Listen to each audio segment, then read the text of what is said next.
Hello everyone, मैं Arvind general classes में आपका स्वागत करता हूं। पीटीटी 2022 का रिजल्ट आने के बाद आप सभी अभ्यर्थियों को इंतजार है कि यहां पर आपकी जो काउंसलिंग प्रक्रिया है वो कब तक स्टार्ट होगी, कॉलेज कब तक हम फिल करेंगे और इसके अलावा जो है काउंसलिंग प्रक्रिया के दौरान कौन कौन सी बात आपको ध्यान रखनी चाहिए, ये सारी बात मैं आपको बताने वाला हूँ। जितना इंपॉर्टेंट एंट्रेंस देना, उसके रिजल्ट में अच्छे मार्क्स आना है, उतना ही इंपॉर्टेंट कॉलेज में चॉइस भरना, इसके अलावा काउंसलिंग प्रक्रिया को समझना महत्वपूर्ण है, क्योंकि यहाँ पर ज़्यादा सीट होती हैं, विद्यार्थी इतने ज़्यादा नहीं होते हैं, तो एक सीट पर 2 या 3 विद्यार्थी होते हैं। तो यहाँ पर कोशिश आपकी होनी चाहिए कि कॉलेज भरते समय हम किन किन बातों का ध्यान रखें और आपकी काउंसलिंग प्रक्रिया कब से स्टार्ट होगी, इन सभी टॉपिक्स पे हम बात करने वाले हैं। तो अंतर वीडियो को देखें। जिसने अब तक चैनल को सब्सक्राइब नहीं किया गाइस, वो चैनल सब्सक्राइब करें, बेल आइकन को प्रेस करें, जिससे आने वाली सभी वीडियो का नोटिफिकेशन आप तक पहुंच जाए। आइए वीडियो को स्टार्ट करते हैं। तो सबसे पहले आपको क्या करना है, आपकी जो काउंसलिंग आईडी है उसको देखना है कि काउंसलिंग आईडी आपका जब मार्कशीट जारी हुआ था उसमें काउंसलिंग आईडी दे रखी है, उसी से आपकी काउंसलिंग प्रक्रिया स्टार्ट होगी।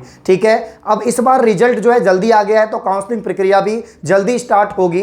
लास्ट समय की अगर हम बात करें, प्रीवियस ईयर की बात करें, उसके अनुसार अगर मैं आपको बताऊं तो इस साल आपके जो यहां पर काउंसलिंग प्रक्रिया है या रजिस्ट्रेशन जो है काउंसलिंग के लिए कब तक स्टार्ट हो जाएगा, तो अगस्त के फर्स्ट वीक में हो सकता है 1 या 2 अगस्त से आपका जो यहां पर रजिस्ट्रेशन है वो स्टार्ट हो जाए। तो यहां पर जल्दी प्रक्रिया होगी और बहुत जल्द यहां पर आपकी मेरिट लिस्ट भी आने लगेंगी। ठीक है, तो अगस्त के फर्स्ट वीक से आपकी जो काउंसलिंग प्रक्रिया है वो स्टार्ट हो जाएगी। हो सकता है 1-2 अगस्त से ही स्टार्ट हो जाए। ठीक है, तो यहां पर हम बात करेंगे काउंसलिंग के लिए सबसे पहले आपको क्या करना होगा, काउंसलिंग रजिस्ट्रेशन करवाना होगा। रजिस्ट्रेशन के लिए आपको नॉर्मल डिटेल जो है वो डालनी होगी और 5,000 रुपए का आपका चालान बनेगा, ये आपको पता है। ठीक है, ये आपका चालान ऑनलाइन जनरेट होगा। ठीक है, और रजिस्ट्रेशन हो जाएगा, जिसमें आपके जो रोल नंबर हैं, जो नाम है, पता है, इसके अलावा बैंक की डिटेल है, जिससे कि कभी भी कोई दिक्कत हो तो वो रिफंड हो जाए, वो सारी प्रक्रिया यहाँ पर होगी। और रजिस्ट्रेशन होने के बाद में सेकंड नंबर पे आपका यहाँ पर काउंसलिंग प्रक्रिया में हिस्सा रहता है, वो है कॉलेज चॉइस का, जो सबसे महत्वपूर्ण है। कॉलेज चॉइस जो है आपको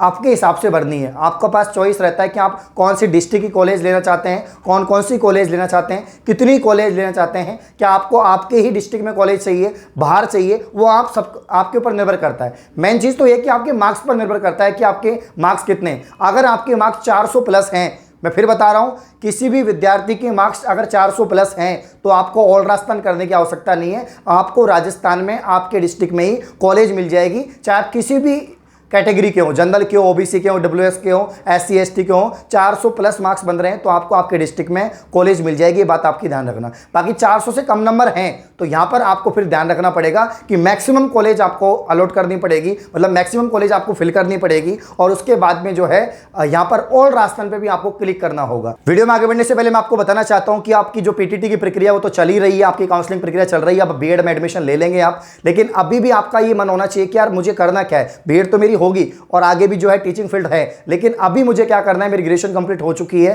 तो क्या मुझे कॉम्पिटिशन की तैयारी करनी चाहिए, क्योंकि राजस्थान के अंदर बहुत सारी वैकेंसी आने वाली है। एसएससी ने अपना कैलेंडर जारी कर दिया है, तो अगर आप कॉलेज के साथ अपनी तैयारी करते हैं तो बेस्ट रहेगा कि कॉम्पिटिशन तैयारी आप ऑनलाइन कर सकते हैं, जिससे आप समय बच जाए। तो ऑनलाइन के लिए आप अनअकैडमी से पढ़ सकते हैं। अनअकैडमी पर रेगुलर प्लस क्लासेज और फ्री क्लासेज हो रही है, तो आप लोग अटेंड कर सकते हैं। ठीक है, अनअकैडमी पर एक शानदार ऑफर चल रहा है। अगर आप अनअकैडमी से कोर्स लेना चाहते हैं तो आप जो है अनलॉक 20 ऑफर का फायदा उठा सकते हैं, जिसके लिए आप मेरा कोड यूज करें, अनलॉक कोड, जिसको आप यूज कर सकते हैं कैपिटल GEN UINE10 जेन्युइन 10 अगर आप लगाते हैं तो आपको किसी भी प्रकार की कैटेगरी के सब्सक्रिप्शन पर 20% ऑफ हो जाएगा। ये ऑफर 29 जुलाई तक है, इस ऑफर का आप लोग फायदा उठा सकते हैं। इसके अलावा रेगुलर मेरी क्लास हो रही है, आज शाम को 8 बजे 9:30 बजे मेरी क्लास है, तो आप मेरी फ्री स्पेशल क्लास ले सकते हैं। सभी का लिंक डिस्क्रिप्शन में है और सब्सक्रिप्शन जरूर लें, 29 तारीख इसकी लास्ट डेट है। बार बार वहां पर जब ऑफिशियल नोटिस जारी होगा काउंसलिंग के लिए, उसमें सारे पॉइंट दे रखे हैं। मैंने एक बहुत पहले वाली वीडियो बना रखी है, जब लास्ट टाइम जब आपका प्रक्रिया स्टार्ट हुई थी उस समय मैंने एक वीडियो बनाई थी, बहुत डिटेल में चीजों को समझा रखा है, उसका लिंक मैं आपको डिस्क्रिप्शन दे दूंगा,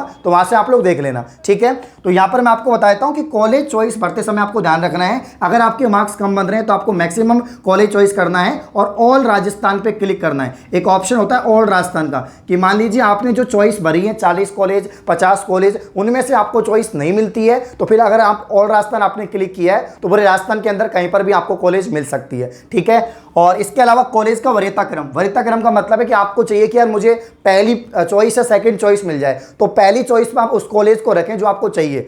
जैसे मान लीजिए कोई जयपुर का स्टूडेंट है, उसे सेंट विल्फ्रेड चाहिए, तो सेंट विल्फ्रेड को फर्स्ट वरीयता देगा, सेकंड पर उसके आसपास वाली, थर्ड पर भी उसके आसपास वाली। तो जयपुर में ही बहुत सारी कॉलेज हैं, दौसा के अंदर बहुत सारी कॉलेज है। तो आप अपने क्षेत्र की, अपने आसपास 2 किलोमीटर 3 किलोमीटर एरिया में जो कॉलेज हैं उन्हीं को आपको वरीयता देनी है, जिससे कि आपको आगे दिक्कत नहीं आए, ठीक है ना। तो वरीयता का क्रम आपको सही समझना होगा। और मैक्सिमम कॉलेज भरिए, अगर आपके मार्क्स अच्छे नहीं है, आपको लगता है कि यार इतने में मुझे टॉप कॉलेज नहीं मिलेगी या मेरी चॉइस नहीं मिलेगी, तो आपको मैक्सिमम कॉलेज भरनी है और ऑल राजस्थान पे क्लिक करनी है। ये बात आपको याद रखनी है। अगर कोई ऐसा विद्यार्थी है जो मतलब राजस्थान स्टेट का नहीं है, बाहर से है, एमपी से है, गुजरात से है या यूपी से है, और वो राजस्थान का पीटीटी का फॉर्म लगाया है, उसके मार्क्स कम बन रहे हैं, ज़्यादा बन रहे हैं, जैसे बन रहे हैं, उसको यहाँ पर जनरल में ही काउंट किया जाएगा। उसको जो है आरक्षण नहीं मिलेगा। राजस्थान के अभ्यर्थी को आरक्षण मिलेगा कैटेगरी के हिसाब से, लेकिन कोई अदर स्टेट का है, उसने पीटीटी का फॉर्म लगाया है, वो काउंसलिंग प्रक्रिया में भाग लेता है, तो उसे सामान्य में काउंट माना जाएगा, मतलब जनरल में काउंट किया जाएगा, ठीक है। बाकी इसके अलावा जो राजस्थान के हैं, जो कैटेगरी जैसे एससी है, एसटी है, तो उनको यहाँ पर जाति प्रमाण पत्र जो आपका सर्टिफिकेट है वो देना होगा जब आपके डॉक्यूमेंट वेरिफिकेशन होंगे कॉलेज अलॉट होने के बाद में। तो आपके जितने भी डॉक्यूमेंट्स हैं, मूल निवास, जाति प्रमाण पत्र, 10वीं की मार्कशीट, 12वीं की मार्कशीट, ग्रेजुएशन की मार्कशीट, ये सब सत्यापित होंगी, क्योंकि आपके डॉक्यूमेंट चेक किए जाएंगे सही है नहीं है। अब ये तो रही बात आपके यहाँ पर काउंसलिंग की। तो पहला काम करना है, आपको रजिस्ट्रेशन करवाना है, चालान आपका जनरेट होगा 5,000 रुपये का। उसके बाद में कॉलेज चॉइस भरी जाएगी और कॉलेज की जो वरीयता है उसका क्रम आपको ध्यान रखना है। ये बात हो गई। अब एक ऑप्शन आता है कि आपने कॉलेज फिल कर दी है, तो क्या उसको लॉक करें या नहीं करें। लॉक करने का मतलब है कि आप उसमें चेंज ही नहीं कर सकते अगर टाइम है तो, समझ रहे हो आप। जैसे कि लॉक का ऑप्शन है और अभी टाइम है, अभी चल रहा है कि आपकी जो काउंसलिंग प्रक्रिया चल सकती है, कॉलेज में आप फेरबदल कर सकते हैं। मान लीजिए एक बार आपने 50 भर दिया, आपको कल ही जो है ऐसा विचार आता है कि यार मैं 10 और भर देता, और अगर आपने लॉक कर दिया तो नहीं भर पाएंगे। तो अगर आप लॉक नहीं भी करते तो अपने आप जैसे ही टाइम एंड होता है काउंसलिंग का, अपने आप लॉक हो जाएगा। तो या तो लॉक खुद से कर दे या अपने आप लॉक हो जाएगा जैसे टाइमिंग खत्म होगा काउंसलिंग प्रक्रिया का। ये बात आपको याद रखनी है। तो ये तो रही बात काउंसलिंग की। उसके बाद में आपकी मेरिट लिस्ट आती है। पहली मेरिट लिस्ट आने के बाद बाकी की फीस आपको जमा करानी होती है, उसके लिए अलग से आपको टाइम दिया जाता है। और जिस भी कॉलेज में आपको जो है अलॉट हुआ है, जो भी कॉलेज आपको अलॉट हुआ है, उसके अंदर आपके डॉक्यूमेंट वेरिफिकेशन होंगे और फाइनल एडमिशन हो जाएगा। जिन बच्चों का पहली लिस्ट में नहीं आएगा उनका दूसरी में आएगा, जिनका दूसरी में भी नहीं आएगा उनका तीसरी में आएगा। और जब तक आपकी जो है सीट वैकेंट है पीटीटी के अंदर, तब तक आपको कॉलेज अलॉट होती रहेगी। काफी बच्चे मैसेज कर रहे हैं, कमेंट कर रहे हैं लास्ट वीडियोस पे कि सर यहाँ पर जो हमने फॉर्म लगाया था उसमें कुछ गलती हो गई, कुछ मिस्टेक हो गए, करेक्शन भी नहीं करा पाए। तो भाई एक और चांस मिल सकता है। पिछली बार भी जब काउंसलिंग प्रक्रिया हुई थी उससे 2-3 दिन पहले ही आपको चांस दिया गया था कि आपकी जो डिटेल है, आपने जो रजिस्ट्रेशन करवाया, जो फॉर्म भरा है, उसकी डिटेल में आप जो है सुधार कर सकते हैं, करेक्शन कर सकते हैं। नाम में कोई मिस्टेक हो, डीओबी में कोई मिस्टेक हो या किसी भी स्पेलिंग में कोई मिस्टेक कर दी आपने, तो उसको सुधार कर सकते हैं। तो हो सकता है एक चांस इस बार दिए जाए। वैसे इस बार चांस आपको पहले ही दे दिया है, तो मुझे नहीं लगता चांस मिलेगा, लेकिन अगर मिलता है तो आपका करेक्शन हो जाएगा। तो ये तो रही बात काउंसलिंग की और करेक्शन की। बाकी सारी डिटेल मैंने आपको बता दी है। फिर भी अगर आपको कोई दिक्कत है तो आप कॉमेंट कर सकते हैं। और पुरानी वीडियो जरूर देखना, उसमें एक एक पॉइंट को मैंने समझाया, उसका लिंक आपको डिस्क्रिप्शन में मिल जाएगा, तो वहां से आप वीडियो देख सकते हैं। इसके अलावा नए चैनल को भी आप सब्सक्राइब करें, वहां पर भी बहुत जल्दी और वीडियोस लेके आने वाला हूं, जिसमें भी आपको जो है कुछ नॉलेज मिलेगी। तो आप लोग चैनल को सब्सक्राइब जरूर करें, उसका लिंक भी आपको डिस्क्रिप्शन में मिल जाएगा।